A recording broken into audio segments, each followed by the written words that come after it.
दिनेश अपने परिवार के साथ रहता था, लेकिन दिनेश को पैसे का बड़ा घमंड था। वह अपनी अकड़ में रहता था। आज दिनेश के बच्चे भी उसके साथ वही व्यवहार कर रहे थे जो उसने अपने माता पिता के साथ किया था। आज दिनेश के पास पैसे की कोई कमी नहीं थी, लेकिन फिर भी वह अपने आप को बड़ा अकेला महसूस करता था। आज दिनेश बैठा हुआ सोच रहा था उस दिन को जब उसके पिता की मृत्यु हुई थी और उसने अपनी बूढ़ी माँ को कितना सताया था। उसने अपनी माँ से कहा था, बुढ़िया, तुझे तो माँ कहने में भी शर्म आती है। निकल जा अभी के अभी मेरे घर से। अगर कोई रिश्तेदार पूछेंगे कि तुम्हारी माँ कहाँ गई, तो मैं रिश्तेदारों से कह दूंगा कि पिताजी की मौत का गम बर्दाश्त नहीं कर पाई और इस कारण पागल हो गई और पता नहीं कहाँ चली गई। यह कहते हुए जो दिनेश ने अपनी माँ को धक्का देकर अपने घर से बाहर कर दिया। उसकी माँ अपने बेटे के सामने हाथ जोड़ती रही और कहने लगी, बेटा, मेरे पति के अंतिम संस्कार होने तक तो मुझे घर में रहने दे, फिर मैं खुद ही तुम्हारा घर छोड़कर कहीं चली जाऊंगी। लेकिन दिनेश तो घमंड के नशे में चूर था। उसके पास तो दौलत थी जिसके लिए वह किसी को भी अपने आगे कुछ नहीं समझता था। उसे उस समय सही या गलत कुछ भी समझ में नहीं आ रहा था। उसने अपनी माँ को उसी समय धक्के मारकर बाहर निकाल दिया और मेन गेट बंद कर दिया था। उसकी माँ रोती गिड़गिड़ाती रही और बोली, बेटा, मुझे कुछ दिन तो इस घर में रह लेने दे। बेटा, गेट खोल दे। और वह जो गेट को बार बार खटखटा रही थी, लेकिन दिनेश ने जब बहुत देर तक गेट नहीं खोला, तब जो सावित्री देवी उठी और धीरे धीरे सड़क की तरफ चल दी। आज दिनेश बैठा हुआ उन दिनों को याद कर रहा था और अपनी किस्मत को कोस रहा था। कहने को तो आज उसके पास सब कुछ होते हुए भी कुछ नहीं था। उसका एक बेटा था, सौरभ, जो शहर की सबसे बड़ी मल्टीनेशनल कंपनी में जॉब करता था, लाखों रुपए कमाता था। लेकिन जब से सौरभ ने होश संभाला था, वह अपने पिता से नफरत के अलावा कुछ नहीं करता था। वह अपने पिता से बहुत ही ज्यादा नफरत करता था, क्योंकि उसने अपने बचपन में अपने माता पिता का व्यवहार अपनी दादी और दादाजी के साथ देखा था। लेकिन जब तक दिनेश की पत्नी जीवित थी, तब तक वह इस अकड़ में रहता था कि वह जो करता है सही करता है और सारे लोग उसके सामने गलत है। उसकी पत्नी दयावती, जैसा उसका नाम था वैसे ही काम था। वह हमेशा अपने पति को समझाती थी कि जैसा व्यवहार अपने माता पिता जी के साथ कर रहे हैं वह गलत है। वह बहुत ही गुणी और संस्कारी महिला थी, इसलिए दयावती चाहती थी कि उसका पति दिनेश भी अपने माता पिता की इज्जत किया करे, उन्हें मान सम्मान दे। लेकिन दिनेश तो उन दिनों अपनी जवानी और पैसों का रूप दिखाता था। उसे तो अपने पैसों का घमंड था। वह समझता था कि पैसों से सब कुछ हासिल किया जा सकता है।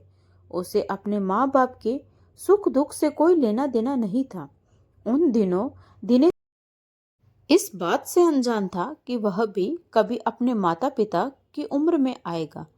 पैसे तो उसके पास आज भी है, लेकिन वही पैसा, बंगला, गाड़ी उसे ऐसा लगता है जैसे काट खाएंगे। बूढ़ी आंखें अब अपने बच्चों की राहत देखते देखे पथराने लगी है। उसका ध्यान हमेशा मेन गेट की तरफ ही रहता है। दिनेश कई बार दौड़कर सड़क पर जाकर खड़े हो जाता था। जैसे वह सड़क पर खड़ा होकर अपने बच्चों का इंतजार करता रहेगा, तो उसके बच्चे तुरंत ही उसके पास आ जाएंगे। अब उसे हर पल याद आता है कि कैसे उसके माता पिता उसकी एक झलक पाने के लिए तरस रहे थे। उसकी पत्नी दयावती उसे उनके माता पिता से मिलने के लिए मनाती रही, लेकिन उसे तो शहर की चकाचौंध भरी जिंदगी और पैसों के सामने किसी के मन की तड़प ही दिखाई नहीं देती थी, ना ही सुनाई देती थी। परंतु दिनेश इस बात से बेखबर था कि उनका बेटा सौरभ, जो अभी अभी स्कूल जाना शुरू हुआ था, वह अपने दादा दादी की तड़प और अपने पिता की अकड़ दोनों ही चीजों को महसूस कर रहा था। सौरभ जब धीरे धीरे बड़ा होने लगा, तो वह अपने पिता के खिलाफ अपने दादा दादी के पक्ष में आवाज उठाने लगा था। सौरभ का अपने प्रति रूखा व्यवहार देखकर दिनेश ने उसे एक हॉस्टल में भेज दिया था। सौरभ की जान तो उसके दादा दादी में बसती थी, इसलिए वह अपने दादा दादी को छोड़कर हरगिज नहीं जाना चाहता था। लेकिन उसके पिता ने जबरदस्ती उसका हॉस्टल में एडमिशन करवा दिया और उससे कहा गया कि उसके भविष्य के लिए हॉस्टल जाना ही उसके लिए अच्छा है। बेचारा सौरभ छोटी सी उम्र में ज़्यादा कुछ नहीं कर सकता था, इसलिए उसे मजबूरन अपने दादा दादी को छोड़कर हॉस्टल जाना पड़ा।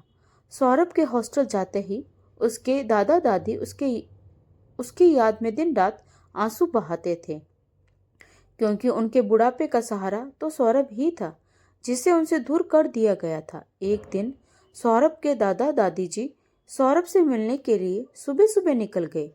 जब यह बात दिनेश को पता चली तो उसने हॉस्टल के गार्ड को ढेर सारे पैसे देकर उन्हें सौरभ से ना मिलने देने के लिए कह दिया। बेचारे दादा दादी जी दिन भर सफर करने के बाद जब सौरभ के हॉस्टल पहुंचे तो गार्ड ने उन्हें सौरभ से मिलने नहीं दिया। जब उन्होंने ज्यादा जिद की तो गार्ड ने उन्हें पुलिस में रिपोर्ट करने की धमकी दे डाली। उस बीच बहुत शोर शराबा और धक्का मुक्की भी हुई। तभी किसी ने उस समय की वीडियो बनाकर सोशल मीडिया पर अपलोड कर दी। उसके कुछ देर बाद ही वह वीडियो बहुत ज्यादा वायरल हो गई थी। फिर उसी व्यक्ति ने एक और वीडियो डाला जिसमें सौरभ के दादाजी को हॉस्टल से निकलते ही रास्ते में हार्ट अटैक आ गया और वे इस भरी दुनिया से सौरभ की दादी को अकेला छोड़कर चल बसे। वह वीडियो भी पहले वीडियो की तरह बहुत ज्यादा वायरल हुई और वह वीडियो सौरभ तक भी पहुंची।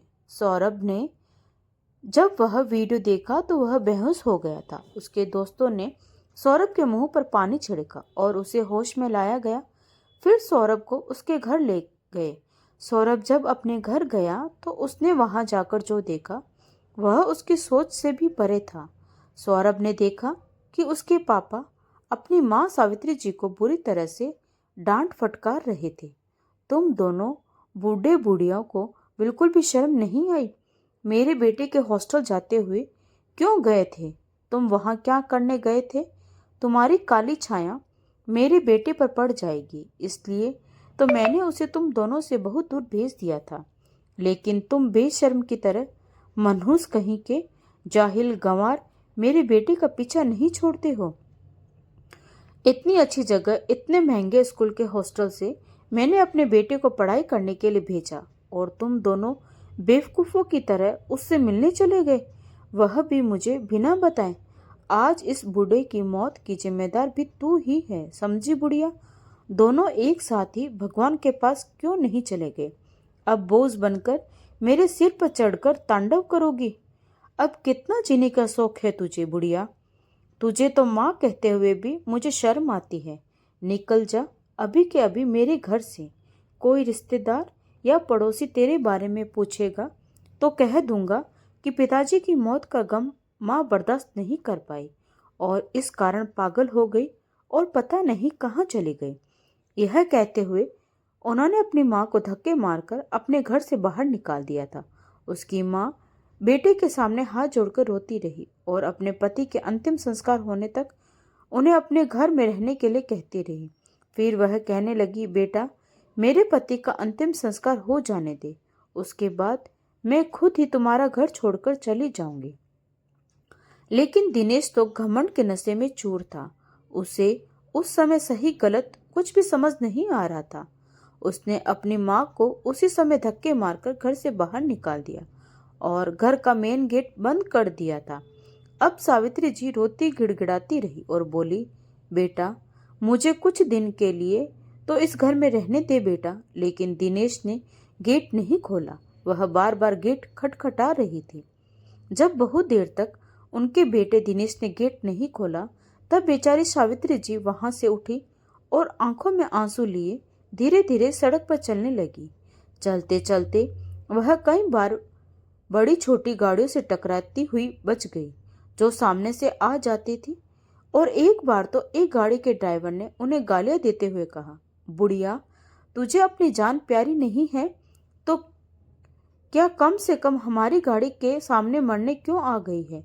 अरे तुझे मरना है तो किसी नदी नाले में जाकर डूब मरना, हमें क्यों फंसाना चाहती है। उन लोगों की गाली का भी सावित्री जी पर कोई असर नहीं हो रहा था। उस समय वह सचमुच अपने होशो हवास खो बैठी थी। अब सावित्री जी के मन में न जीने का लालच था, न मरने का भय, इसलिए वह सीधे चली जा रही थी। वह यह सोच सोचकर बड़ी दुखी हो रही थी कि आज उनके बेटे ने उन्हें कैसे दिन दिखा दिए। जिस बेटे को उन्होंने 9 महीने अपने कोख में रखा था, उस बेटे से उन्हें यह तो उम्मीद बिल्कुल नहीं थी। सावित्री जी एक सीधी सादी महिला थी। अब यह सोचने लगी, इस जीवन का क्या करना है, इसे तो खत्म कर देना ही अच्छा है। यह सोचकर सावित्री जी सीधी नदी के किनारे पर पहुंच गई। उनके पीछे पीछे सौरभ और उसके कुछ दोस्त भी सावित्री के पीछे पीछे आ गए थे। और जैसे ही सावित्री जी उस नदी में छलांग लगाने वाली थी, सौरभ और उसके दोस्तों ने सावित्री जी को पकड़ लिया। और सौरभ बोला, दादी, यह आप क्या करने जा रही हैं। जिस परमात्मा ने हमको और आपको जन्म दिया है, तो मृत्यु देने का अधिकार भी उन्हीं को है। हम और आप कौन होते हैं उनका यह अधिकार छीनने वाले। सावित्री जी के कानों में तो अपने बेटे के कहे हुए शब्द ही गूंज रहे थे। सौरभ के अपनेपन भरे शब्द सुनकर सावित्री जी फूट फूट कर रोने लगी। सौरभ ने उन्हें अपनी बाहों में भर लिया और उन्हें डांटने फटकारने का मन नहीं हुआ। अब वह उनका पूरा ख्याल रखेगा। उसने अपनी दादी सावित्री जी को एक वृद्ध आश्रम में रखवा दिया और उनका सारा खर्चा अपने पापा से अपने लिए कहकर मंगवा लेता था। इसलिए सौरभ अपने पिता से अपनी पॉकेट मनी के लिए खर्चा मांगता था, जिससे दिनेश बड़ी खुशी खुशी दे देता था। और सौरभ उस पैसे को अपनी दादी के लिए वृद्ध आश्रम पहुंचा देता था। अब जो सावित्री जी उस घर से तो चली गई थी, तब दिनेश ने अपनी पत्नी दयावती भी उसके मायके से बुलवा लिया। पिताजी की मृत्यु हो गई है और पास पड़ोस के लोगों को भी बुलवाया। बाद में सौरभ को भी रोते हुए बताया कि उसके दादाजी की मृत्यु हो गई है। आना चाहो तो बेटा आ सकते, लेकिन नहीं आना चाहो तो कोई जरूरी भी नहीं है, क्योंकि आने और जाने में तो काफी समय चला जाएगा। सौरभ ने उस समय तो अपने पापा से कुछ नहीं कहा और अपने घर आ गया और अपने दादाजी को मुखाग्नि सौरभ ने ही दी थी। समाज के लोग उससे कहते रह गए कि यह अधिकार उसके पिता दिनेश का है, उसके पिता को मुखाग्नि देने दो। लेकिन सौरभ ने किसी की बात नहीं सुनी, क्योंकि वह अपने दादा और दादी से बहुत प्यार करता था और अपने पिता को तो उसी दिन उसने मरा हुआ मान लिया था, जिस दिन उसके दादा दादी को घर से उसके पिता ने निकाल दिया था और उसके दादा की मृत्यु हो गई थी।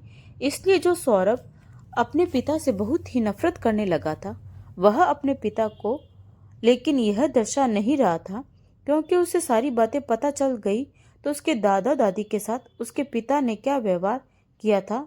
लेकिन दिनेश तो यही समझ रहा था कि सौरभ को कुछ पता नहीं है, इसलिए वह अच्छा बनने का ढोंग कर रहा था। सौरभ अपने दादा दादी से बहुत प्यार करता था और अपने पिता को तो उसने मरा हुआ मान लिया था। जब गार्ड ने वह वीडियो देखी थी, तब उसने खुद रोते हुए अपनी गलती स्वीकार की थी कि चंद पैसों के लालच में उसने ही उनके पोते से मिलने नहीं दिया था। इतना बड़ा हादसा हो गया था। सौरभ ने उससे सारी सच्चाई पूछी तो उसने सारी सच्चाई बता दी थी। दिनेश ने उसे पैसे दिए थे कि उसके बेटे से उन बूढ़े बूढ़ियों से मिलने ना दिया जाए, लेकिन यह बात सौरभ ने उस समय सबके सामने कुछ नहीं कहा। उसने जो कुछ भी किया सिर्फ अपने दादाजी की आत्मा की शांति के लिए किया। इसलिए उसने अपने पिता को अपने दादाजी का अंतिम संस्कार नहीं करने दिया, खुद किया। सावित्री जी ने सौरभ से यह सब करने के लिए कहा था, क्योंकि सावित्री जी कहने लगी थी, बेटा, अगर तुम अपने दादाजी की आत्मा की शांति चाहते हो तो तुम ही उनका अंतिम संस्कार करना। उन्हें मुखाग्नि बेटा सौरभ तुम ही देना, क्योंकि वह तुम्हारे लिए तरसते थे, तुम्हें बहुत प्यार करते थे और तुम्हें देखने के लिए वह तुम्हारे पास गए थे और तुमसे मिलने के लिए तड़पते हुए ही भगवान को प्यारे हो गए।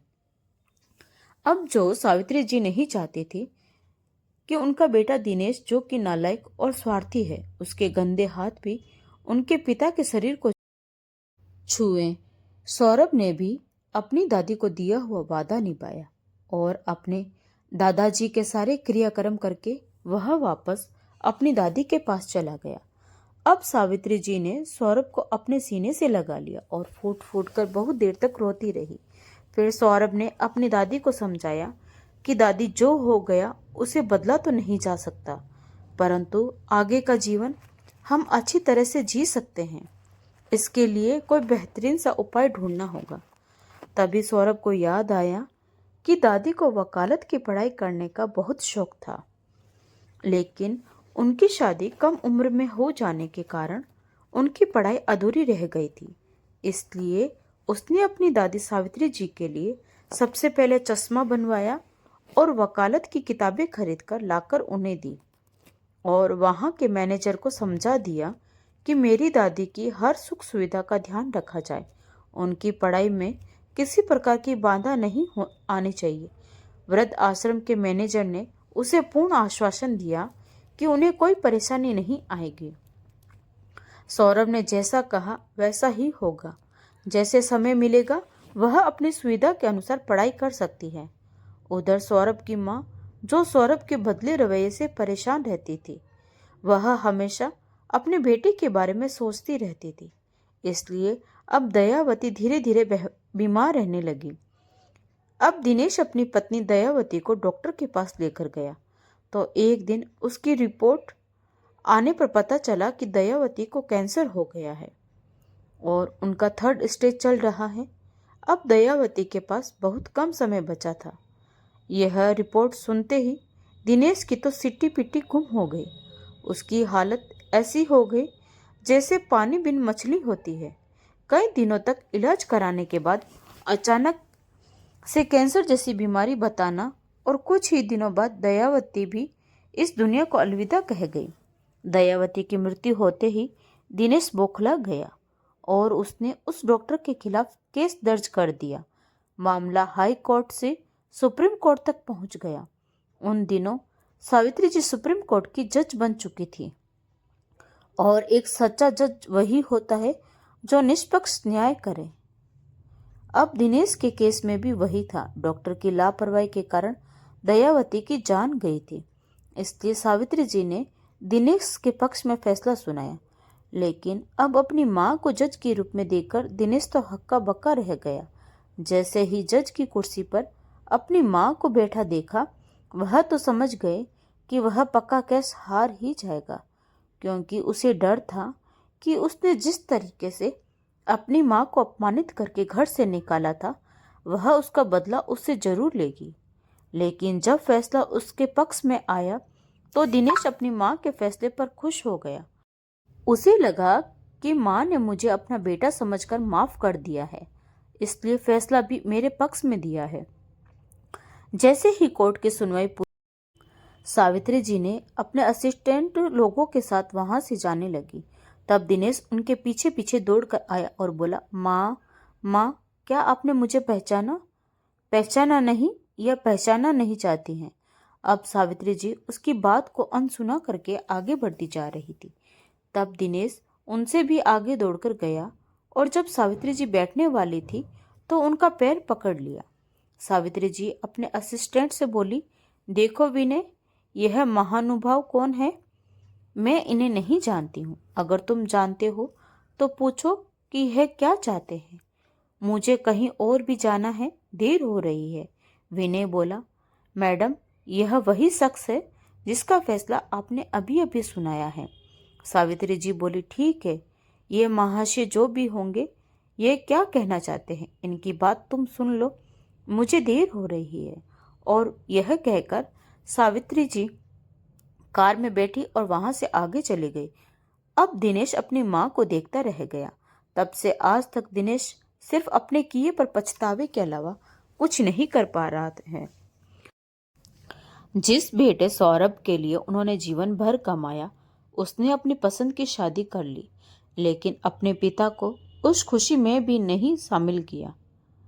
सिर्फ उसकी दादी ही उसके परिवार के नाम पर शादी में मौजूद थी। दिनेश को विश्वास था कि शादी के बाद तो उसका बेटा उससे आशीर्वाद लेने और अपनी बहू से मिलवाने के लिए जरूर आएगा, लेकिन वह उसके पास नहीं आया। सिर्फ अपनी दादी का ही आशीर्वाद सौरभ और उसकी पत्नी ने लिया। अब दिनेश के जीवन में इंतजार के अलावा कुछ नहीं बचा था। जब से उसने अपनी माँ को जज के रूप में देखा था, उनसे मिलने की तड़प बढ़ गई थी। लेकिन माँ का वह रूप भी उसने देख लिया था कि किस तरह उन्होंने कोर्ट के बाहर अपने बेटे को पहचानने से इनकार कर दिया था। उसे वह दृश्य बार बार याद आता कि कैसे उसने अपने माता पिता के साथ क्या किया था। अब दिनेश दिन ब दिन डिप्रेशन का शिकार होता जा रहा था। वह कभी किसी से कुछ कहता तो कभी किसी से कुछ और। ऐसे ही एक दिन दिनेश ने अपने घर से 3 घर छोड़कर किसी के घर पर बड़े बड़े पत्थरों से हमला कर दिया। रात के अंधेरे में उन घर वालों को समझ में नहीं आया कि पत्थर किसने मारे। पहले तो वे लोग शांत रहे, लेकिन दिनेश की उदासी और बेचैनी के कारण अब उसे डिप्रेशन के दौरे पड़ने लगे। कभी वह किसी के घर पर पत्थर बरसाता, कभी किसी को यूं ही पत्थर मार देता। यह उसका रोज का नियम बन गया था।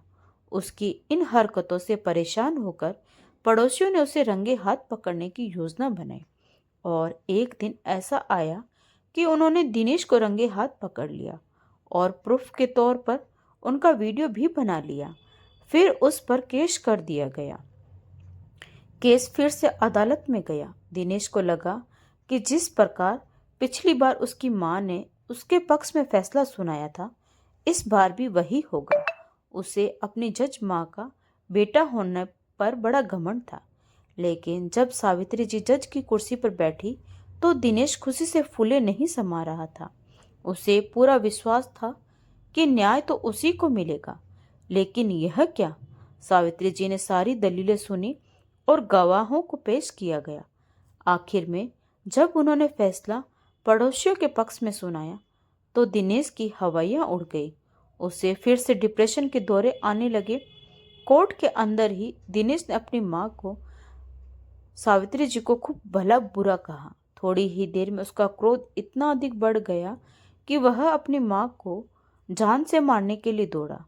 वहां उपस्थित पुलिस वालों ने दिनेश को पकड़ लिया और उसके गाल पर 2-4 चपत लगा दी। तब जाकर दिनेश शांत हुआ। सावित्री जी को भी उस समय बहुत गुस्सा आ रहा था। एक तो उसने उन्हें उस दर्दनाक समय में दर दर भटकने के लिए छोड़ दिया था जब उनके पति की मृत्यु हो गई थी। उन्होंने अपने पति का अंतिम संस्कार तक नहीं किया था, पति के अंतिम दर्शन भी नहीं किए थे। यह दर्द सावित्री जी के सीने में आज तक छुपा हुआ था। कैसी कलयुगी औलाद थी जिसने अपनी माँ को अपने पिता के अंतिम संस्कार में भी शामिल नहीं होने दिया। आज वही बेटा अपनी माँ से दया और प्रेम की आशा कर रहा था। सावित्री जी अपने मन की भड़ास निकालने के लिए आगे बढ़ी और दिनेश के गालों पर 2 जोरदार थप्पड़ जड़ दिए। थप्पड़ पड़ते ही दिनेश शांत हो गया और रोते हुए अपनी माँ के पैरों में गिर पड़ा। वे रोते हुए बोला, काश माँ, ये थप्पड़ आपने मुझे बहुत पहले मारा होता जब मैंने आप दोनों पर पहली बार अपमान किया। लेकिन आप तो महान है माँ। मुझ नालायक बेटे ने आपको कई बार अपमानित किया, लेकिन आपने मुझे कई मौके दिए सुधरने के लिए। पर मैं तो अपने पैसों के घमंड में इतना चूर था कि मुझे आपका सुख दुख कुछ भी दिखाई नहीं देता था। मैंने जानबूझकर अपने बेटे सौरभ को आपसे दूर भेज दिया था ताकि आप उनसे न मिल सके। उस गार्ड को भी पैसे मैंने ही दिए थे कि वह आपको सौरभ से न मिलने दे। मेरी गलती की वजह से ही पिताजी की जान गई। फिर भी मैंने आपको उनका गुनाहगार ठहराकर घर से निकाल दिया। जिस समय आपको मेरी सबसे ज़्यादा ज़रूरत थी माँ, उस समय मैंने आपको बेसहारा कर दिया। मुझे माफ़ कर दो माँ। उसकी बातें सुनकर वहाँ मौजूद कई रिपोर्टर ने वीडियो बना लिया और सोशल मीडिया पर डाल दिया। जब यह वीडियो सौरभ ने देखा, और अपने पिता की सच्चाई उसके मुंह से सुनी तो उसी दिन से उसने उनसे नफरत करनी शुरू कर दी। अब दिनेश को 10 साल की सजा हो गई। जेल में 10 साल तक वह अपनी माँ और बेटे की एक झलक पाने के लिए तरसता रहा, लेकिन कोई उससे मिलने नहीं गया। इसी दौरान वृद्धाश्रम में ही सावित्री जी को दिल का दौरा पड़ा और उनकी मृत्यु हो गई। सौरभ ने उनका अंतिम संस्कार किया और अपनी पत्नी मिलन के साथ दूसरे शहर ट्रांसफर करवा लिया। मिलन को यह मालूम था कि उसके ससुर है, लेकिन वह कहाँ है, क्या करते हैं, यह उसने कभी नहीं जाना था। सौरभ हमेशा कहता था कि वह अनाथ है, लेकिन एक दिन जब मिलन ने अपने ससुर दिनेश को सड़क पर भीख मांगते हुए देखा तो वह बहुत दुखी हुई। उसने उन्हें नहलाया, साफ कपड़े पहनाए, उनके रहने का इंतजाम किया और धीरे धीरे अपने पति सौरभ को समझाया कि वह अपने पिता को माफ कर दे। आखिरकार जब सौरभ अपने पिता से मिलने गया तब दिनेश की अंतिम सांसें चल रही थी। उसने सौरभ से कहा, बेटा, मेरी बहू बहुत ही संस्कारी और गुणी है, उसका दिल कभी मत दुखाना और अपने बच्चों को अच्छे संस्कार देना। यह कहते हुए उसने अंतिम सांस ली और अपनी पत्नी दयावती को याद करता हुआ बोला, दयावती, मैं तुम्हारे पास आ रहा हूँ। अपने पिता को खोकर सौरभ फूट फूट कर रोने लगा। मिलन ने उसे संभाला और उन्होंने अपने बच्चों को सिखाया कि सही क्या है और गलत क्या है। तो दोस्तों, आपको यह कहानी कैसी लगी कमेंट करके ज़रूर बताएं और अगर कहानी अच्छी लगी हो तो प्लीज़ लाइक, शेयर और सब्सक्राइब ज़रूर करें। तो मिलते हैं एक नई कहानी के साथ। धन्यवाद।